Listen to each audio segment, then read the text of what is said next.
Assalamualaikum warahmatullahi wabarakatuh. Halo semua teman-teman Razakar. Kembali lagi bersama saya Raffi. Dan di sini mungkin penasaran ya teman-teman. Sebenarnya uang parpol itu dari mana sih? Nah, ini pertanyaan yang unik teman-teman. Karena kan kita tahu semua ya, ini pemilu atau Pilpres 2024 ini itu banyak banget biaya yang dikeluarkan oleh partai politik. Biayanya itu bisa seperti biaya kampanye, baik itu pasang bendera secara fisik, pasang banner, iklan di TV dan lain-lain. Lalu ada juga seperti operasional kampanye, baik pawai, konser, belusukan atau program lainnya. Ada rapat dan seminar, lalu ada operasional kampanye juga gitu. Nah, di sini biaya sebesar itu sebenarnya dari mana sih? Ternyata ada 3 sumber dananya teman-teman. Jadi partai politik itu kan bukan perusahaan ya. Partai politik itu sifatnya yayasan. Jadi bukan lembaga yang harus profitable. Jadi dia non-profitable organization. Nah, 3 sumber dana sahnya berdasarkan Undang-Undang Nomor 2 Tahun 2011. Itu yang pertama adalah iuran keanggotaan.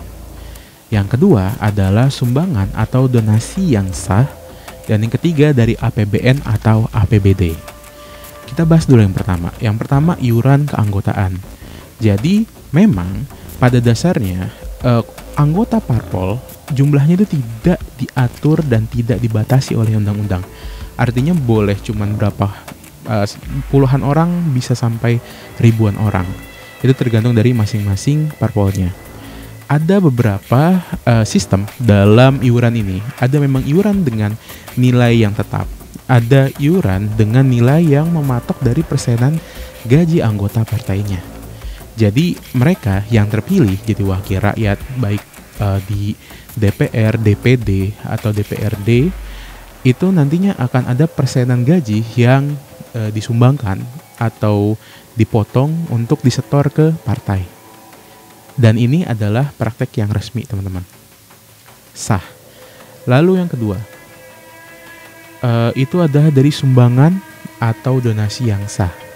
Nah, yang dimaksud dengan sumbangan atau donasi yang sah adalah yang pertama, uang atau donasi dari individu maksimal 1 miliar per tahun. Lalu yang kedua, dari lembaga atau dari perusahaan maksimal 7,5 miliar per tahun. Jadi memang si anggota partai ini baik yang punya perusahaan ataupun secara individu itu bisa nyumbang ke partai tersebut. Dan tadi nilainya itu di limit di batas atasnya. Jadi batas bawahnya terserah, tapi batas atasnya kalau untuk individu 1 miliar per tahun, kalau untuk perusahaan 7,5 miliar per tahun. Jadi semakin banyak sebuah partai memiliki pengusaha, sebenarnya makin menguntungkan gitu. Dan nah ini masyarakat ataupun perusahaan yang tidak tergabung ke partai juga boleh memberi sumbangan ke partai politik tanpa harus menjadi anggota. Jadi memang benar-benar ini di limit jumlahnya karena tidak dilimit untuk anggota partai saja. Terus yang terakhir itu bantuan dari APBN dan APBD untuk parpol. Jadi negara juga mengeluarkan uang teman-teman untuk parpol. Pendanaan itu datang dari kadar terpilih wakil rakyat, baik itu anggota DPR, tadi DPD, DPRD, bupati, wali kota, gubernur, dan lain-lain. Intinya dari perangkat negara. Nah, dana APBN untuk parpol itu dapat dari kursi DPR RI. Dana APBD provinsi untuk parpol dapat dari kursi DPR provinsi atau DPRD. Dana APBD kabupaten atau kota untuk parpol yang dapat kursi DPRD kabupaten atau kota. Jadi memang tadi ini ada layer-layernya. Semakin tinggi sebuah jabatannya, maka akan semakin cukup besar kucuran dana yang masuk. Jadi APBN turun ke APBD, turun ke APBD daerah gitu. Nah, berapa sih besarannya? Besarannya itu Rp1.000 per suara sah. Yang artinya suara sah dari pemilu sebelumnya.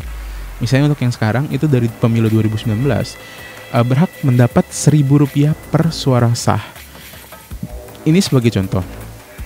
Pemilu waktu 2019 misalnya ada partai mendapat suara 27 juta suara, maka mereka dapat kucuran dana itu 27 miliar pada pemilu selanjutnya. Kurang lebih seperti itu teman-teman. APBN dan APBD ini sumbernya bisa kayak gitu.